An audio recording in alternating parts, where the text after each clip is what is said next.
Hello and assalamualaikum. For this lovely day, our group, the K-pop group, will present our slides. Enjoy.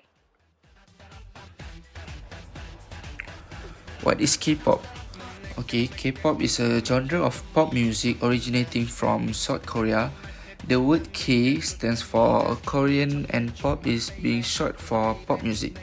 It's combined Western pop music elements as hip hop, rock, jazz, electronic dance, folk, country, and classical on top of its traditional Korean music roots. The more modern form of the genre emerged with the formation of one of the earliest K-pop groups, Seo Taiji and Boys, in 1992. Their experimentation with different styles and genres of music and integration of foreign musical elements helped reshape and modernize South Korea's contemporary music scene. When we talk about K-pop, everybody knows about their dance routines because it is a highlight in K-pop and singing in Korean lyrics intermixed with some English words. So K-pop is especially performed by idolized boy bands and girls group such as BTS, EXO, Blackpink, and so on. Hello, annyeonghaseyo. My name is Imanur Sara binti Ahmad Azari, and for today, I'll be talking and explaining about the history of Korean pop. So, you might not be sure on what K-pop actually is and where and when it began. Well, it all comes down to a country called South Korea, a peninsula located at the East Asia in between China and Japan. So Korea was doing great with its kingdom and dynasties for more than 4,000 years. So up until 1910 to 1945, when Korea was colonized by Japan, they started creating things that is beyond their imagination. And from 1950 to 1953, when the Korea War happens, and it happens to be splitting Korea into two, that is, into North Korea and South Korea. Then Korea was stuck in a Cold War. Due to war and all the economy wasn't that great because war is what does war gives us, right? So the music industry wasn't that public or diverse like now. So while Korea did have music like traditional sounds or the Japanese influenced trot.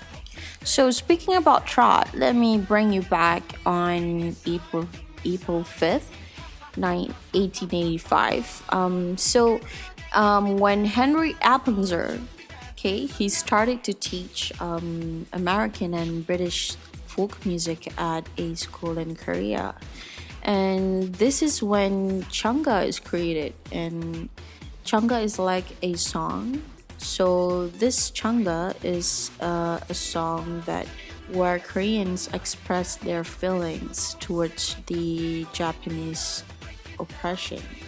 So this changa is it's like a key for them to be free from the imperial Japanese oppression. So a trot is a Masao conga mixed traditional Korean music with a gospel music created by American evangelist introduced in the 1870s.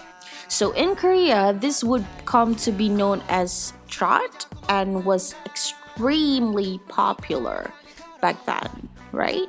So let us move on the next page. So in 1925, the first known Korean pop album was released. Yi Pungin Sewol, or The Tumultuous Time by Park Chae-seon and Lee Ryo-se was the first known Korean pop album introduced in 1925. So this album contained popular Japanese songs that were translated in Korean. So in 1929, the first pop song written by a Korean composer. The first pop song written by a Korean composer is thought to be Nahua Yushu or Fallen Blossoms on Running Water by Lee Jong Suk in 1929. So that is where it all started. The first generation of pop song at Korea. So moving on to the timeline, so I'll be giving you guys to Hanani Badrol. So the history of K-pop timeline started in 1953. The Kim sisters gained international recognition after performed on Ed Sullivan Show more than 22 times.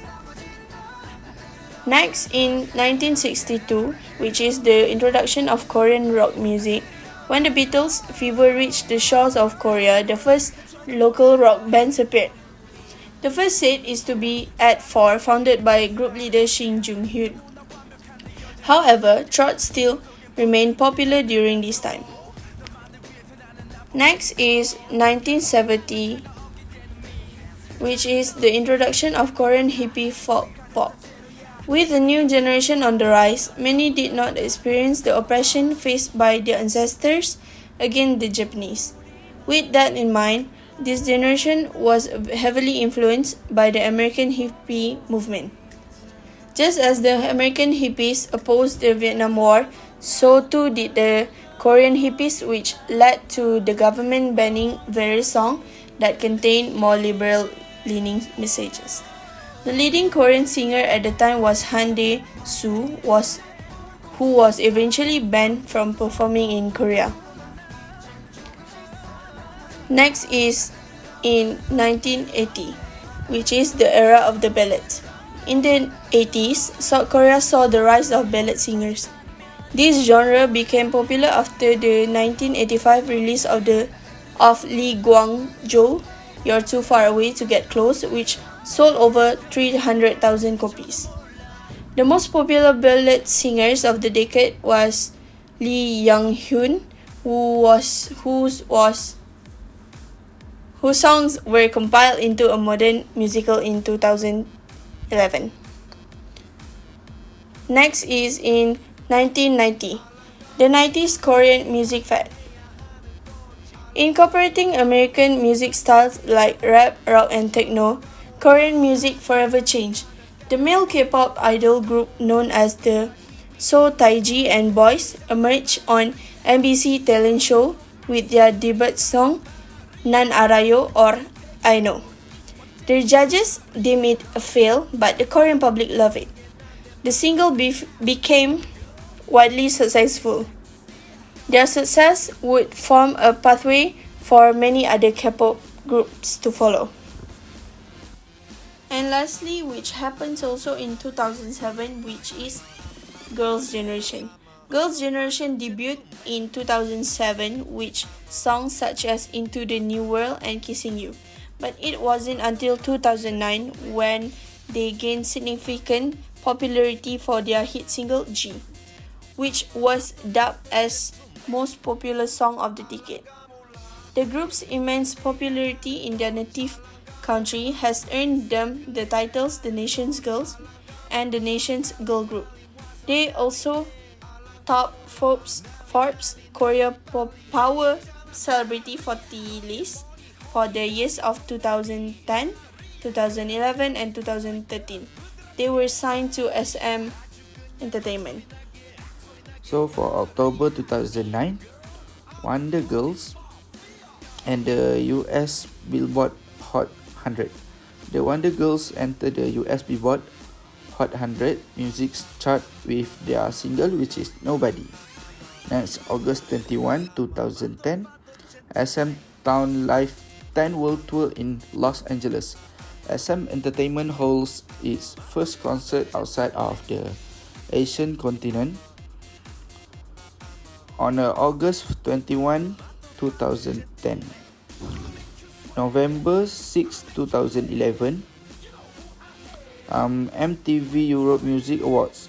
Big Bang faces off competition from Britney Spears and German singer Line Meyer Landrut to claim 2011 MTV Europe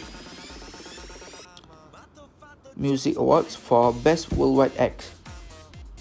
So on the November 15, 2012, Gangnam Style, which is it is like a phenomena to our world.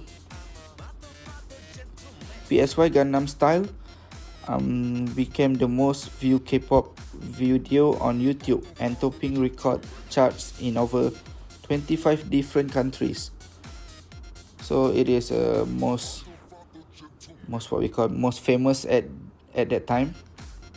All of us know the song Gangnam Style, and all of us do some videos of the dance.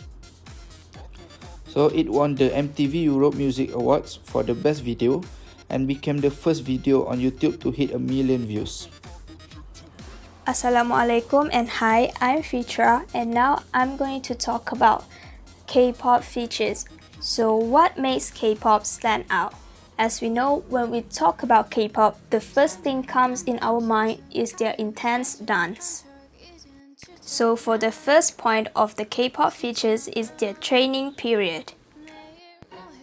Behind the story of the synchronized choreography, most K-pop idols were trained for their singing, dancing, and stage presence skills.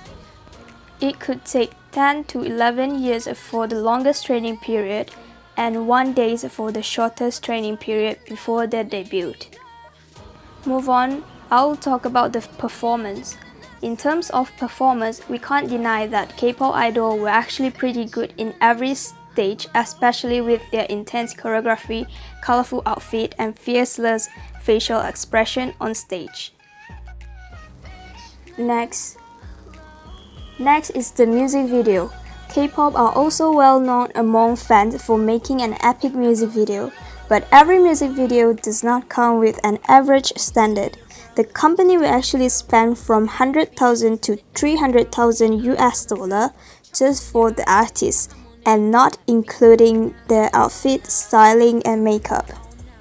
Other than that, company is one of the features that makes K-pop stood out. When we speak about K-pop, the big three label, SM, YG, JYP, are the first thing we could relate. This is because these three companies was actually success to build an international known K-pop idol group without any collaborating with Western label. For merchandise, K-pop really stepped up their game. They not just selling stuff like clothing or any accessory as their merch, but they also invented a light stick for their fans.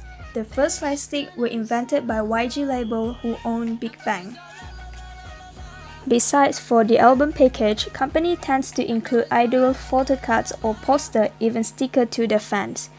These strategies were used to encourage fans to collect and buy more albums from them. So that is all from us. Thank you and Assalamualaikum.